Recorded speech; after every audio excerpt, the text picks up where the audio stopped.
की शुरुआत कुछ क्षण में होने वाली है। राष्ट्रपति पहुंच चुकी हैं। कार्यक्रम स्थल की ओर धीरे धीरे बढ़ती हुई राष्ट्रपति, उपराष्ट्रपति, लोकसभा अध्यक्ष, प्रधानमंत्री और अन्य गणमान्य व्यक्ति भी मौजूद हैं जो इस समय केंद्रीय कक्ष पहुंच रहे हैं।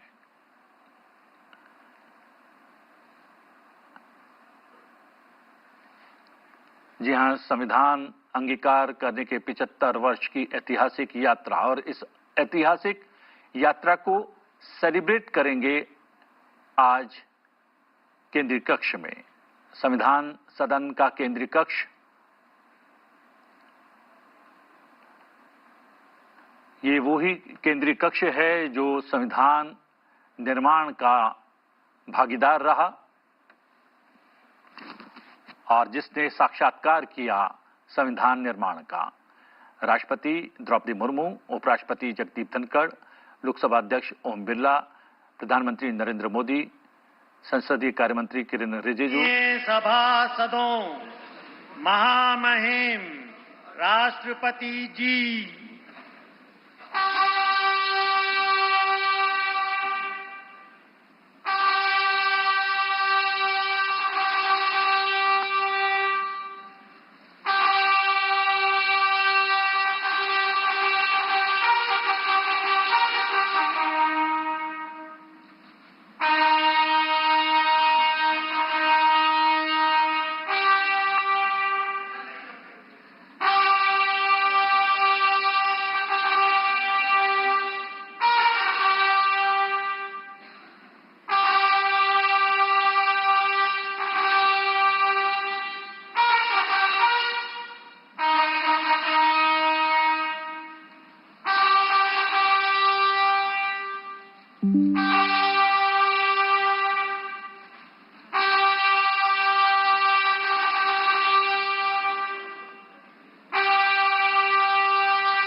छब्बीस नवंबर 1949 ईस्वी, मिति मार्गशीर्ष शुक्ल सप्तमी, संवत 2006 विक्रमी को एतद द्वारा संविधान को अंगीकृत, अधिनियमित और आत्मार्पित किया गया। भारत का संविधान दुनिया में सबसे बड़ा लिखित संविधान है जिसका निर्माण 2 वर्ष 11 महीने और 18 दिनों में हुआ। संविधान के पहले ही पृष्ठ पर लिखा है, इंडिया दैट इज भारत। यह प्रतीक है सभ्यता के सातत्य का, परंपरा की जुड़ती कड़ियों का और जड़ों से जुड़ने का। और ये हम सभी के लिए बहुत हर्ष और गर्व की बात है कि इस वर्ष देश संविधान को अंगीकार किए जाने की 75वीं वर्षगांठ मना रहा है। सादर नमस्कार आप सभी माननीय विशिष्ट जनों का इस ऐतिहासिक केंद्रीय कक्ष में हार्दिक स्वागत, अभिनंदन एवं शत शत वंदन। इस कार्यक्रम को प्रारंभ करने हेतु मेरा सादर अनुरोध माननीय लोकसभा अध्यक्ष श्री ओम बिरला जी से कि आप स्वागत भाषण प्रस्तुत करें। संविधान सदन में आयोजित इस ऐतिहासिक संविधान दिवस कार्यक्रम में माननीय राष्ट्रपति जी, माननीय उपराष्ट्रपति जी, माननीय प्रधानमंत्री जी, सभी राजनीतिक दलों के नेतागण, माननीय सदस्यगण, आज संविधान दिवस उत्सव मनाने करोड़ों भारतीय वासियों का मैं हार्दिक स्वागत करता हूं, अभिनंदन करता हूं। 75 वर्ष पहले इसी दिन, इसी पवित्र स्थान पर हमारे संविधान को अंगीकृत किया था। माननीय राष्ट्रपति महोदय के नेतृत्व में संपूर्ण देश एक साथ मिलकर आज संविधान के प्रति कृतज्ञता प्रकट कर रहा है। आज करोड़ों देशवासी संविधान की प्रस्तावना का पाठ कर देश को आगे बढ़ाने का संकल्प लेंगे। माननीय प्रधानमंत्री जी की प्रेरणा से वर्ष 2015 में हमने 26 नवंबर को संविधान दिवस के रूप में मनाने का ऐतिहासिक निर्णय लिया था।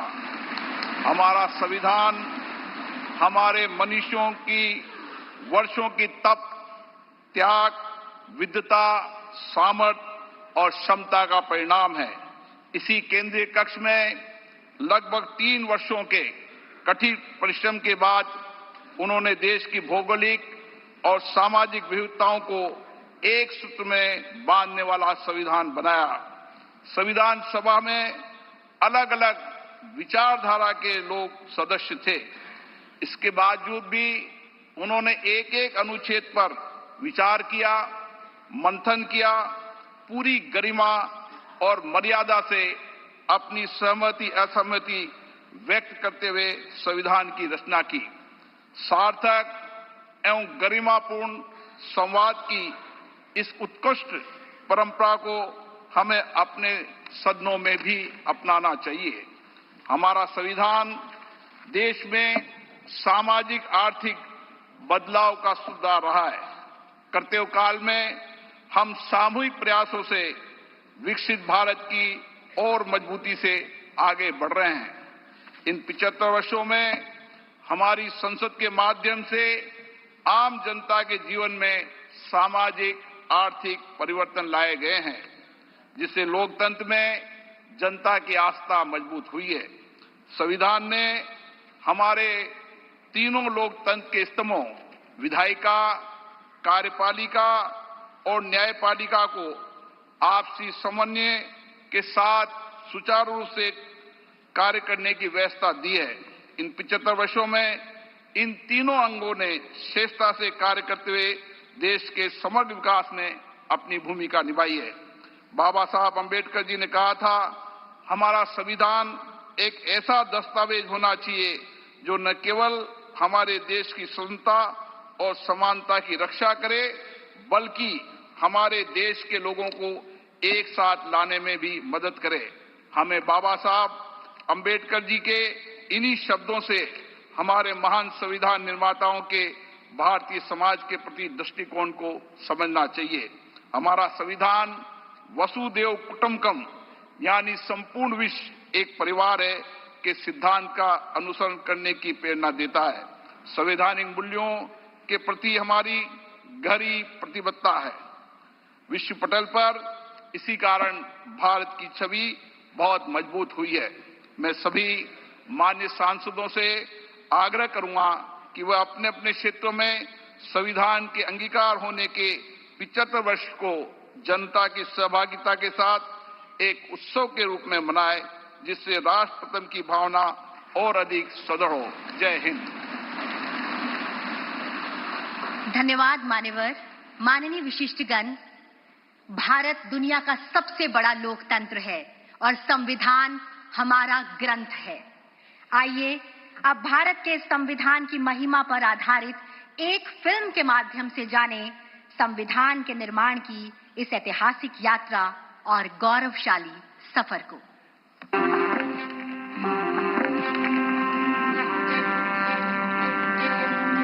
भारत दुनिया का सबसे बड़ा लोकतंत्र, mother of democracy.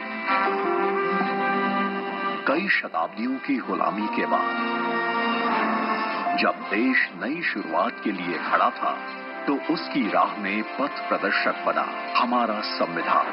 Doctor Bhimrao Ambedkar की अध्यक्षता में जब देश ने अपना संविधान तैयार किया, तो भारत के लोकतंत्र को मजबूत बनाने और सबके लिए बराबरी और अवसर सुनिश्चित करने का आधार बना भारत का संविधान। हमारे संविधान निर्माताओं ने 75 साल पहले यह सपना देखा और तय किया कि हम कहीं पर भी जन्मे हों, हमें समान अवसर और अधिकार मिलेंगे। हमारे अधिकार हो या कर्तव्य, देश का हर नागरिक समान है। 75 साल से व्यक्ति के स्वाभिमान और राष्ट्र की एकता की रक्षा करता आया है भारत का संविधान। आज भी हमारे लिए सबसे ऊपर और सबसे पवित्र ग्रंथ। हमारा संविधान अनुच्छेदों के संग्रह से बढ़कर हजारों वर्षों की सभ्यता और परंपराओं की आधुनिक अभिव्यक्ति भी है। स्वतंत्रता के समय जो भारत के लिए कहा जाता था कि ये देश टिक नहीं पाएगा, वह आज विश्व की 5वीं सबसे बड़ी अर्थव्यवस्था है और टॉप 3 इकोनॉमी में शामिल होने के लिए तेजी से बढ़ रहा है, तो उसका श्रेय संविधान के मूल्यों को जाता है। बीते 10 साल में लिए गए फैसलों, बनाई गई नीतियों और उठाए गए कदमों के मूल में संविधान की स्पिरिट रही है। हमारे संविधान के प्रेम्बल की शुरुआत में जो वी द पीपल लिखा है, ये सिर्फ 3 शब्द नहीं है। वी द पीपल एक आह्वान है, एक प्रतिज्ञा है, एक विश्वास है। आज के भारत का मंत्र सबका साथ, सबका विकास, सबका विश्वास, सबका प्रयास। ये संविधान की भावना का सबसे सशक्त प्रदर्शन है। संविधान के समानता के सिद्धांत के साथ आज बिना भेदभाव लाभार्थियों तक लाभ पहुंचता है। अंत्योदय के लक्ष्य के साथ वंचित वर्ग और पिछड़े प्रदेशों को हर योजना के केंद्र में रखा जाता है। महिलाओं के उद्यमी बनने में, कप्तान बनने में, ऊंची उड़ान लेने में देश उन्हें मदद पहुंचाता है। देश के प्रथम गांव से लेकर दूर दराज के गांवों तक पहुंच रही सड़कें, सामान, केबल्स और खुशियां संविधान के प्रति देश का समर्पण दिखाता है। विश्व का सबसे लंबा लिखित संविधान उस भारत का है जिसकी सुंदरता सीना चौड़ा कर देती है, जहां विभिन्न विचारों की सारी धाराएं एक ही सागर में मिलती हैं। एक भारत, श्रेष्ठ भारत की भावना के साथ आज पूरे भारत में एक संविधान है, जिसकी दिखाई दिशा पर चलकर हम बनाएंगे विकसित Bharat.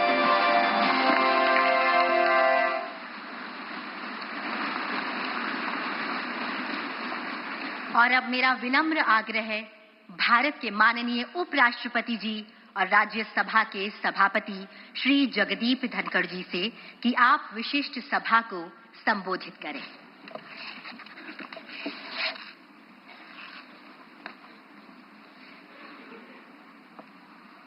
Honorable President,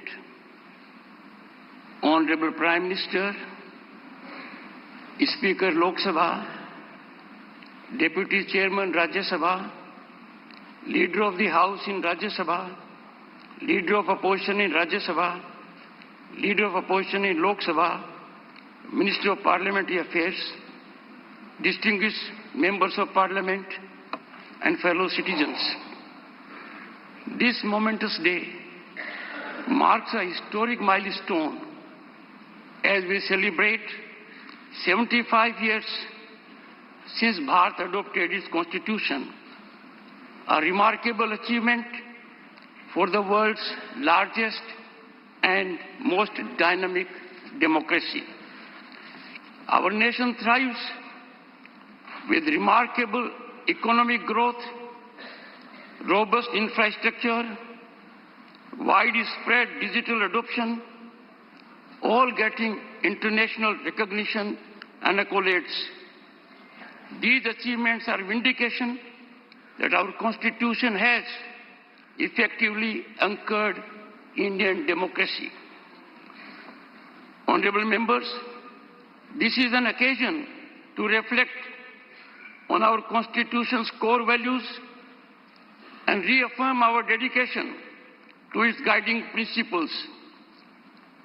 This masterpiece is a tribute to the profound foresight and unwavering dedication of founding fathers of our Constitution, who for about 3 years shaped our nation's destiny, exemplifying decorum and dedication, navigating contentious and divisive issues with focus on consensus and understanding.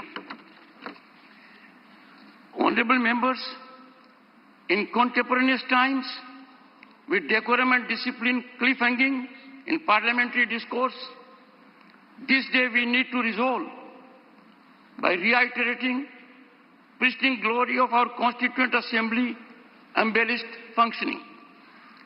Disturbance as a strategy threatens democratic institutions. Time to restore sanctity of our democratic temples through constructive dialogue, debate, and meaningful discussion to serve our people effectively. The Constitution's opening words, "We the people of India," carry deep meaning, establishing citizen as the ultimate authority, with Parliament serving as its voice. Preamble promises every citizen justice, liberty, equality, and fraternity.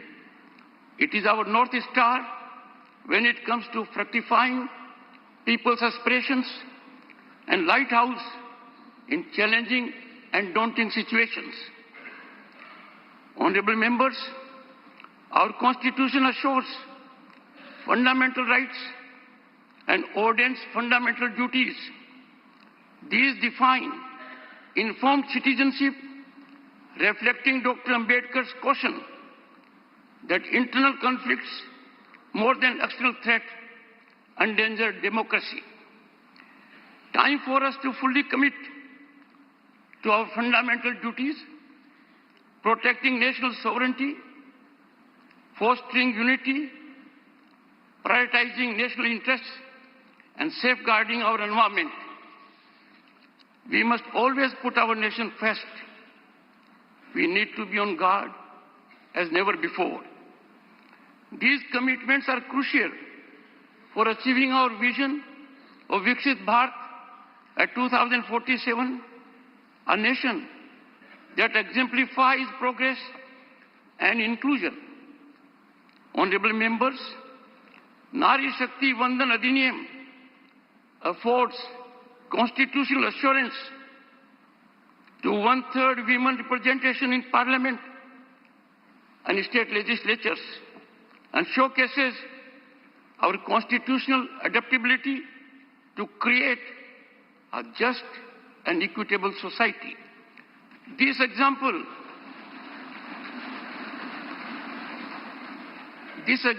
of the many illustrates how affirmative policies, transparent and accountable governance have helped citizens achieve their aspirations.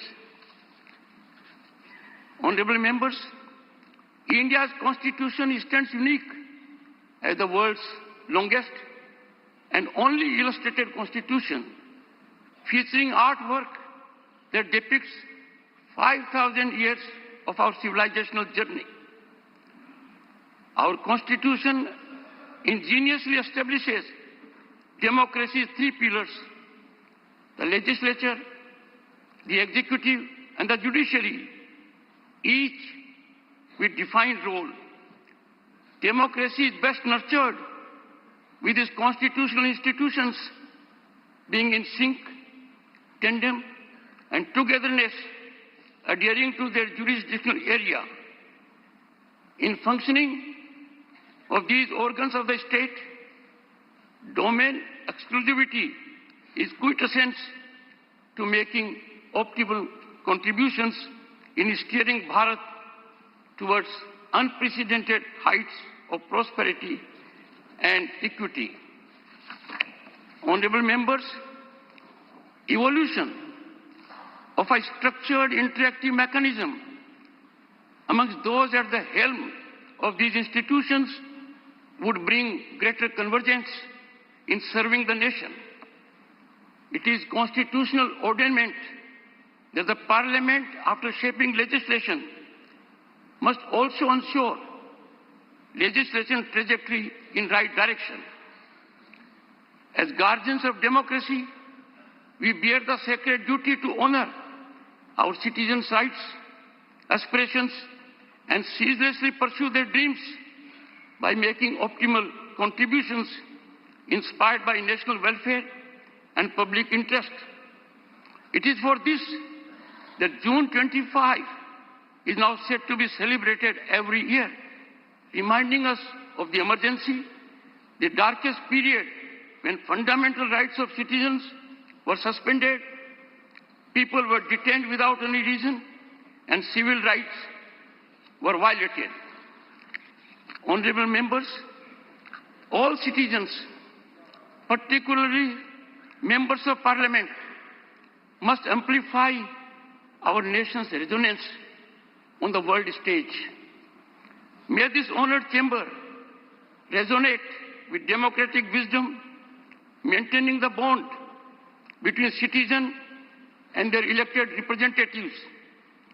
As we commemorate the 75th anniversary, let us commit to building a more vital collective consciousness of our Constitution that binds us as people and promotes progressive nation building ideas while shielding us from the consequences of sectarian perspectives. Honorable members, I seek to refer in conclusion Dr. Ambedkar's reflection in his last address in the Constituent Assembly on November 25, 1949, in this hallowed theatre. I quote, "What perturbs me greatly is the fact that not only India has once before lost her independence, but she lost it by the infidelity and treachery of some of her own people. Will history repeat itself? It is this thought which fills me with anxiety. This anxiety is deepened by realization of the fact that in addition to our old enemies in the form of caste and creeds, we are going to have many political parties with diverse and opposing political creeds. Will Indians place the country above their creed, or will they place creed above the country?" Honorable members, Dr. Ambedkar further exhorts, I quote, "I do not know, but this much is certain, that if the parties place creed above country, our independence will be put in jeopardy a second time and probably be lost forever. This eventuality we must all resolutely guard against. We must be determined to defend our independence with the last drop of our blood." Unquote.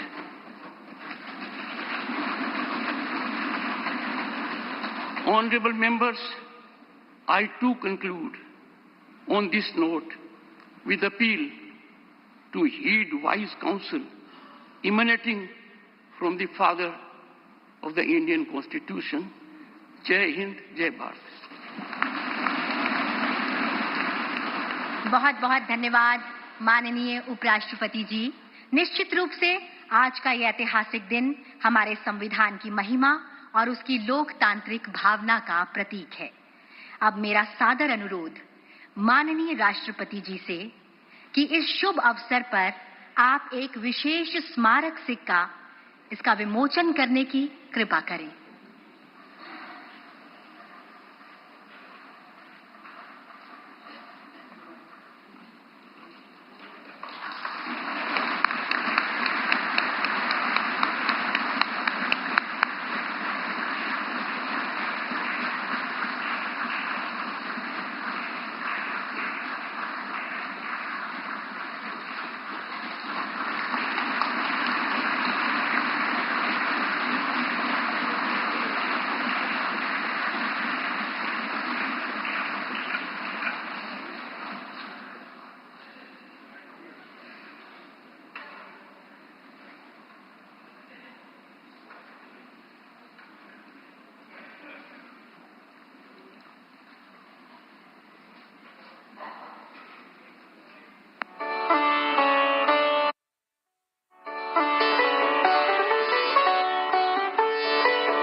बहुत बहुत धन्यवाद।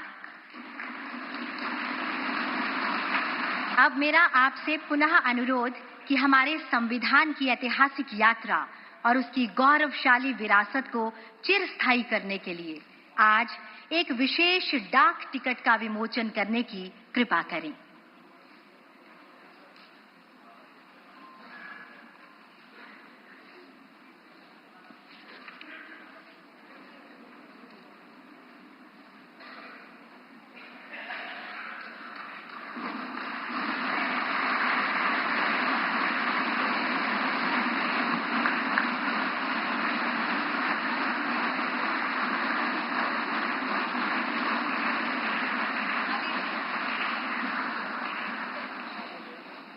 यह डाक ticket संविधान की उन मूल भावनाओं का प्रतीक होगा जो भारत को एकजुट करती है और हमें आगे बढ़ने का मार्ग दिखाती है।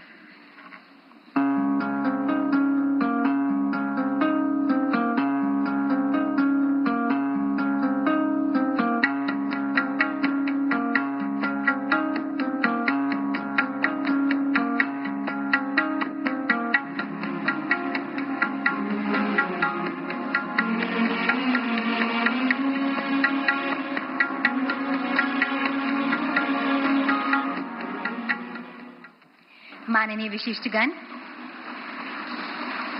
आज इस खास मौके पर हम सब भारत के संविधान को समर्पित 2 पुस्तकों के विमोचन के भी साक्षी होंगे।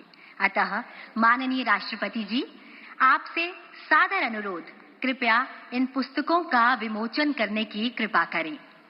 सर्वप्रथम पहली पुस्तक है भारत के संविधान का निर्माण, एक झलक।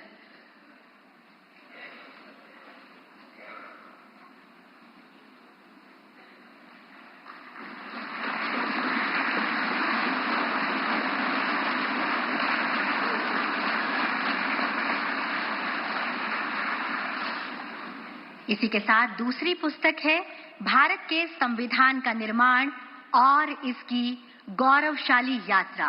मेरा सादर अनुरोध, इस पुस्तक का भी विमोचन करने की कृपा करें।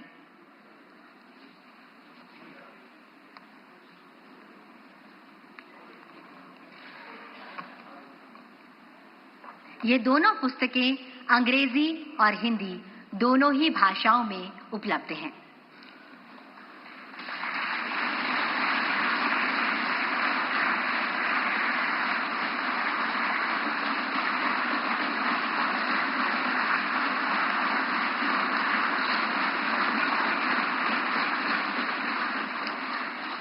सादर धन्यवाद।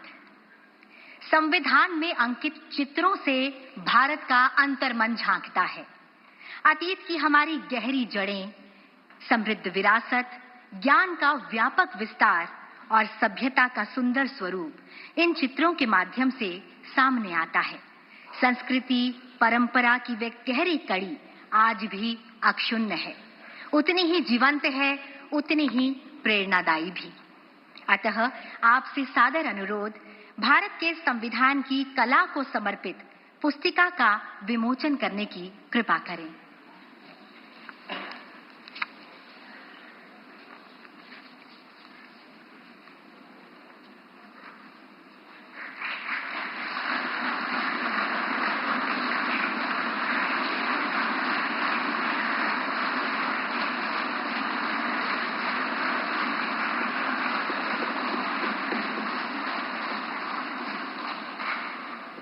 बहुत बहुत धन्यवाद। भाषा नाम जननी संस्कृत भाषा, अर्थात संस्कृत भाषा सभी भाषाओं की जननी है। हमारी सांस्कृतिक और बौद्धिक धरोहर का प्रतीक भी है। इस गौरवपूर्ण क्षण पर माननीय राष्ट्रपति जी, आपसे सादर अनुरोध है कि संस्कृत में भारत के संविधान का विमोचन कर इस ऐतिहासिक क्षण को इतिहास में स्वर्ण अक्षरों से सदा के लिए अंकित करने की कृपा करें। संविधान के अंगीकार होने की 75वीं वर्षगांठ पर अब संस्कृत में भी उपलब्ध भारत का संविधान।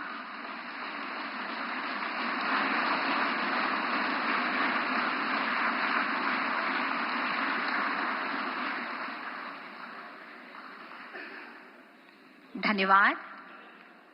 भारत के प्राचीनतम भाषा में मैथिली के उच्चतम स्थान थे। अतः आपसे सादर अनुरोध, मैथिली भाषा में संविधान का विमोचन करने की कृपा करें। मान्यवर,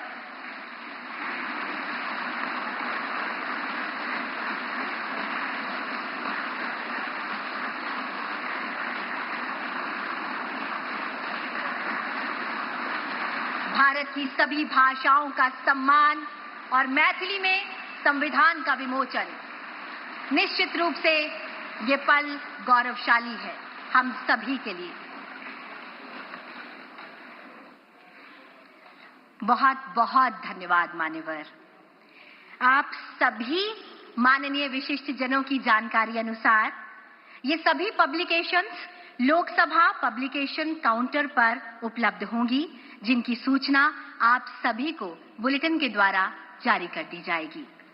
अब माननीय राष्ट्रपति जी, आपसे करबद्ध अनुरोध है कि आप अपने ज्ञानवर्धक शब्दों से हम सभी का मार्ग प्रशस्त करें।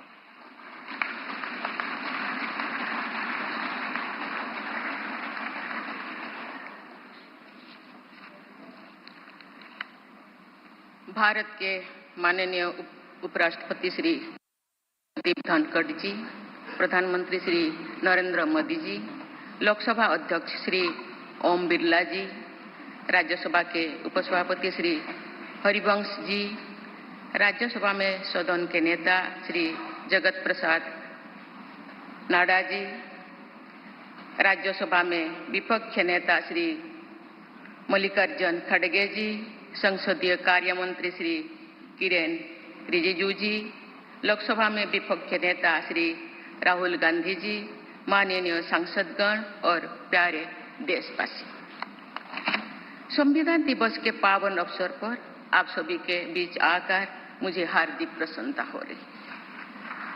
संविधान हमारे देश का सबसे पवित्र ग्रंथ है।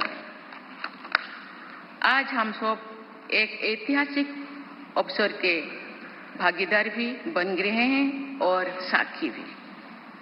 75 वर्ष पहले संविधान सदन के इसी केंद्रीय कक्ष में आज ही के दिन संविधान सभा ने नवस्वाधीन देश के लिए संविधान निर्माण का बहुत बड़ा कार्य संपन्न किया था। उस दिन संविधान सभा के माध्यम से हम भारत के लोगों ने इस संविधान को अपनाया, अधिनियमित किया और आत्मार्पित किया था। हमारे संविधान हमारे लोकतांत्रिक गणतंत्र की सुदृढ़ आधारशिला है। हमारा संविधान हमारे सामूहिक और व्यक्तिगत स्वाभिमान को सुनिश्चित करता है। आज कृतज्ञ राष्ट्र की ओर से मैं संविधान सभा के सदस्यों और कर्मियों को श्रद्धांजलि अर्पित करती हूँ। ये देश का सौभाग्य है कि संविधान सभा के अध्यक्ष डॉक्टर राजेंद्र प्रसाद ने तथा प्रारूप समिति के अध्यक्ष डॉक्टर बाबा साहेब आम्बेडकर ने संविधान निर्माण की यात्रा का मार्गदर्शन किया। बाबा साहेब आम्बेडकर ने प्रगतिशील और समावेशी सोच की छाप हमारे संविधान पर अंकित किया है।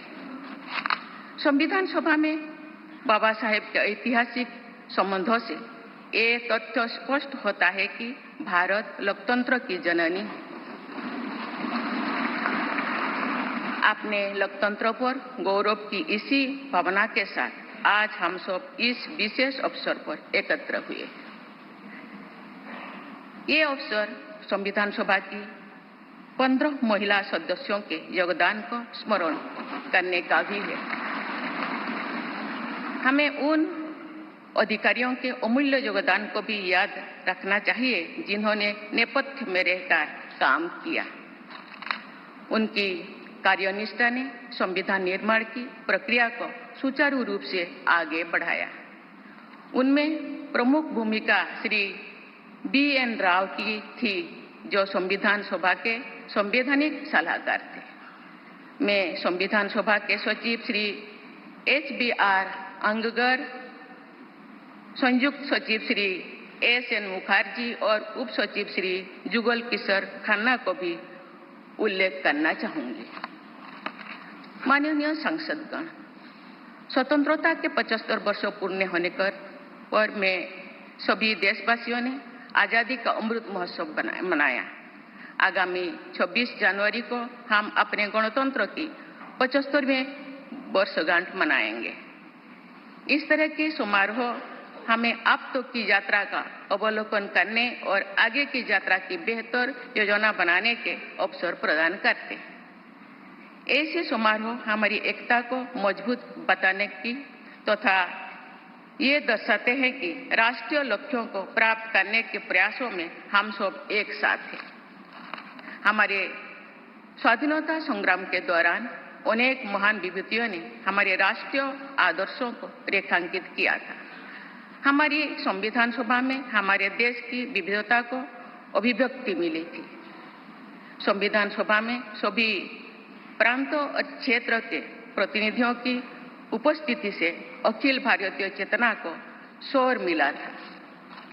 संविधान सभा के वाद विवाद तथा सदस्यों के संबोधनों में हमें संविधान निर्माण की प्रक्रिया के साथ साथ अपने देश के बारे में गहरी जानकारी प्राप्त होती है। आज जिन पुस्तकों का विमोचन किया गया तथा जो शॉर्ट फिल्म्स दिखाई गई, उनमें लोगों को हमारे संविधान निर्माण के गौरवशाली इतिहास का परिचय प्राप्त होगा। एक अर्थ में भारत का संविधान कुछ महानतम मेधावी लोगों द्वारा लगभग 3 वर्षों के विचार विमर्श का परिणाम था, लेकिन सही अर्थ में ये हमारे लंबे स्वाधीनता संग्राम का परिणाम था। उस अतुलनीय राष्ट्रीय आंदोलन के आदर्शों को संविधान में अत्यंत महत्वपूर्ण स्थान दिया गया। उन आदर्शों को सुस्पष्ट और संक्षिप्त रूप से संविधान की प्रस्तावना में व्यक्त किया गया है। ये आदर्श है न्याय, स्वतंत्रता, समता और बंधुता। ये आदर्श सदियों से भारत को परिभाषित करते रहे हैं। संविधान की प्रस्तावना में उल्लिखित आदर्श एक दूसरे के पूरक है। समग्र रूप से ये सभी आदर्श ऐसा वातावरण उपलब्ध कराते हैं जिसमें हम नागरिक को फूलते फलते समाज में योगदान देने तथा साथी नागरिकों की मदद करने का अवसर मिलता है। माननीय संसदगण, संविधान की भावना के अनुसार कार्यपालिका, विधायिका और न्यायपालिका का यह दायित्व है कि वे सामान्य लोगों के जीवन को सुगम बनाने के लिए मिलजुल कर काम करें।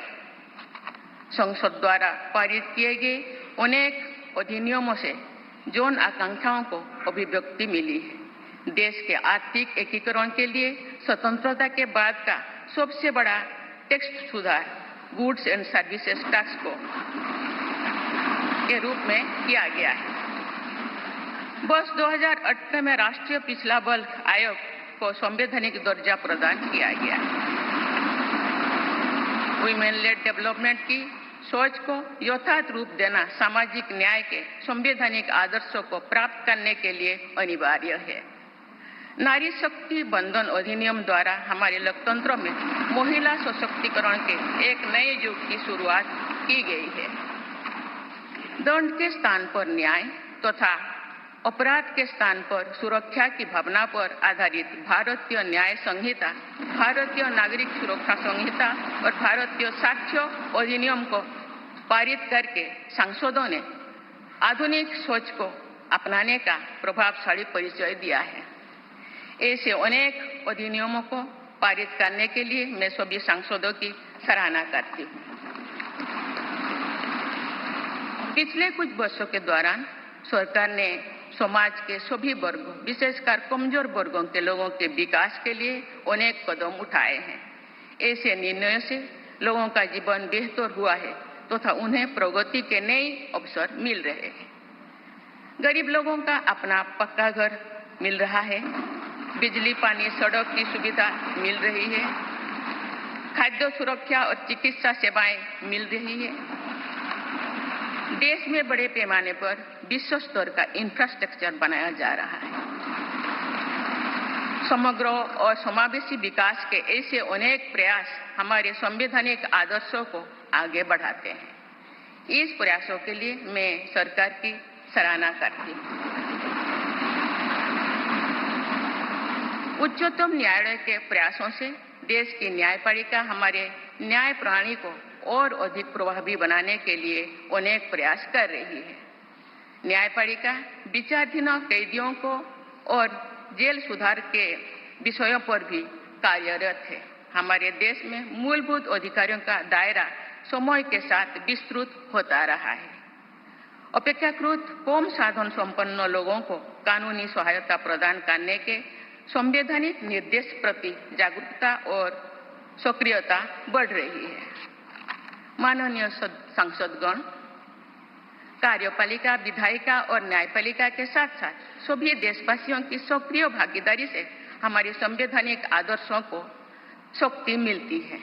हमारे संविधान में प्रत्येक नागरिक के मूल कर्तव्यों का स्पष्ट उल्लेख किया गया है।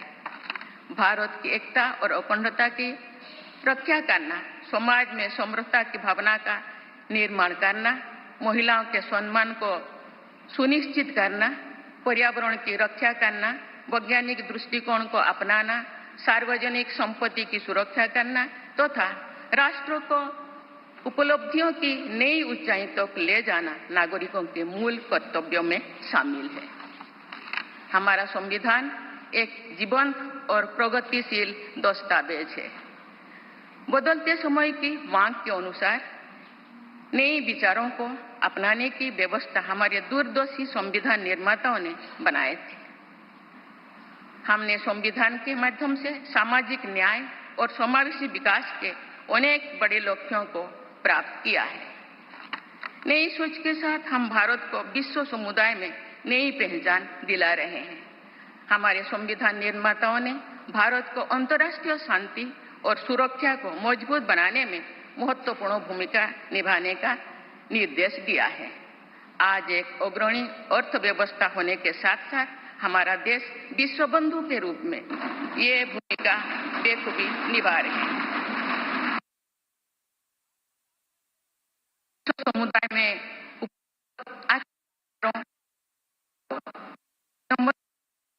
आत्मसात करने के लिए भी तत्पर रहते हैं।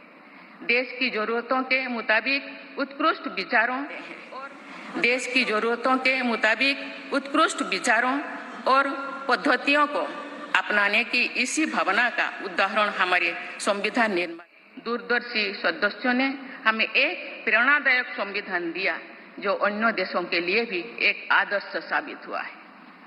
संविधान सभा के अध्यक्ष और मेरे प्रतिष्ठित पूर्ववर्तियों में सर्वप्रथम डॉक्टर राजेंद्र प्रसाद ने वर्ष 1949 में आज ही के दिन अपने भाषण में एक विचार व्यक्त किया था कि संविधान को जीवंत बनाए रखना उन लोगों पर निर्भर करता है जो उसका संचालन करते हैं। उन्होंने ये भी कहा था कि कई चीजें जो संविधान में नहीं लिखी जा सकती उनका संचालन परंपराओं के आधार पर किया जाता है। उन्होंने ये अपेक्षा व्यक्त की थी कि हमारा देश आवश्यक सामर्थ्य अर्जित करेगा और समुचित परंपराएं विकसित की जाएगी। मैं पूरी विश्वास के साथ कह सकती हूं कि लगभग 3/4 सदी के संवैधानिक यात्रा के दौरान हमारे देश ने उन क्षमताओं को अर्जित करने और आर्थिक परंपराओं को विकसित करने में उल्लेखनीय सफलता प्राप्त की है। हमने जो अनुभव प्राप्त किए हैं, आने वाली पीढ़ियों को उनसे अवगत कराया चाहिए। वर्ष 2015 में सरकार द्वारा 26 नवंबर को संविधान दिवस के रूप में मनाने का निर्णय लिया गया। तब से प्रत्येक वर्ष मनाए जा रहे संविधान दिवस के समारोह से हमारे युवाओं में देश के बुनियादी दस्तावेज यानी संविधान के विषय में जागरूकता बढ़ाने में मदद मिली है। संविधान के प्रति युवाओं में उत्साह को देखकर हम सब देश के भविष्य के प्रति आश्वस्त हो सकते हैं। मैं सभी देशवासियों से अनुरोध करती हूँ कि वे हमारे संवैधानिक आदर्शों को अपने आचरण में डालें, मूल कर्तव्यों का पालन करें तथा वर्ष 2047 तक विकसित भारत के निर्माण के राष्ट्रीय लक्ष्य के प्रति समर्पण के साथ आगे बढ़े। मैं संविधान दिवस के अवसर पर सभी देशवासियों को बधाई देती हूँ। आप सभी को मेरा शुभकामनाएं। धन्यवाद। जय हिंद, जय भारत।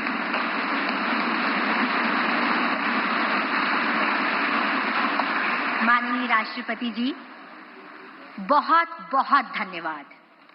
अब हम आपसे विनम्र अनुरोध करते हैं कि आज के इस विशेष अवसर पर आप पूरे राष्ट्र के साथ उद्देशिका का वाचन करने की कृपा करें। आप सभी से भी सादर अनुरोध।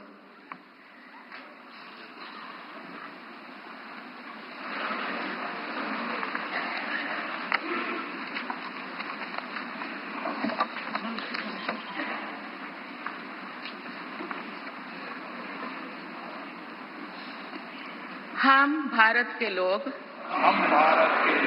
भारत को एक संपूर्ण प्रभुत्व संपन्न समाजवादी पंथ निरीक्षण लोकतांत्रिक गणराज्य बनाने के लिए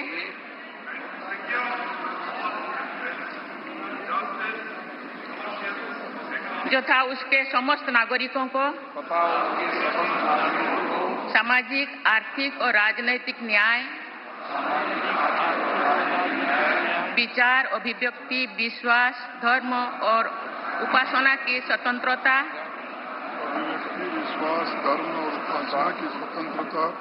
प्रतिष्ठा और अवसर की समता प्राप्त करने के लिए तथा उन सब में व्यक्ति की गरिमा और राष्ट्र की एकता और अखंडता सुनिश्चित करने वाली बंधुता बढ़ाने के लिए दृढ़ संकल्प होकर अपनी इस संविधान सभा में आज तारीख 26 नवंबर 1949 ईस्वी को एतद द्वारा इन संविधान को अंगीकृत, अधिनियमित और आत्मार्पित करते हैं।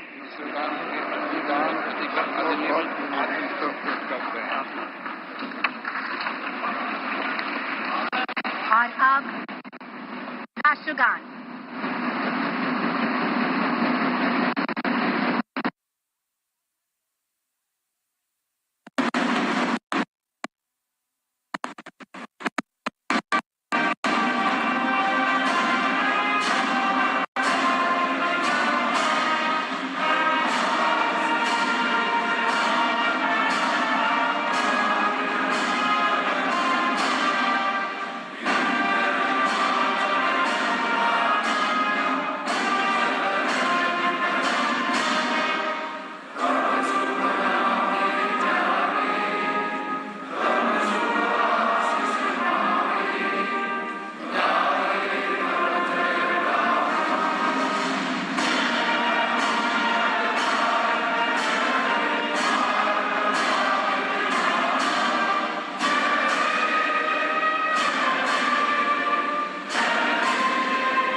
जय।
ऐतिहासिक केंद्रीय हॉल में संविधान के 75 साल पूरे होने का जश्न और इस समारोह को संबोधित करने के बाद राष्ट्रपति द्रौपदी मुर्मू,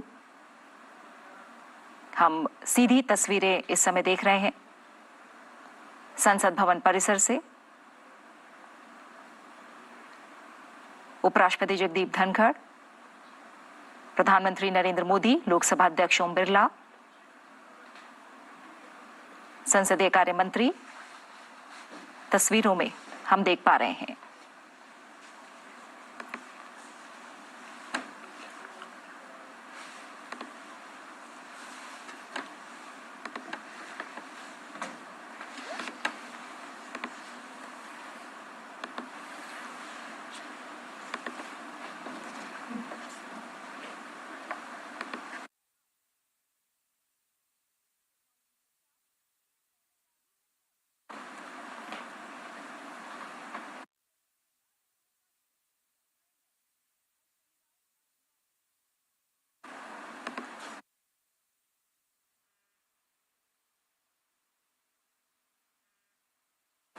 संविधान को अंगीकार करने के 75 वर्ष पूरे होने का जश्न मनाया जा रहा है। ये सीधी तस्वीरें आप संसद भवन परिसर से देख रहे हैं। ऐतिहासिक सेंट्रल हॉल में मुख्य समारोह का आयोजन। विश्व के सबसे बड़े लोकतंत्र भारत की शासन व्यवस्था को चलाने वाला संविधान अपने आकार और प्रकार में भी सबसे खास और विशाल और गौरवशाली 75 वर्ष हमने पूरे किए संविधान को अंगीकार किए जाने के। राष्ट्रपति द्रौपदी मुर्मू समारोह में शिरकत करने के बाद रवाना होते हुए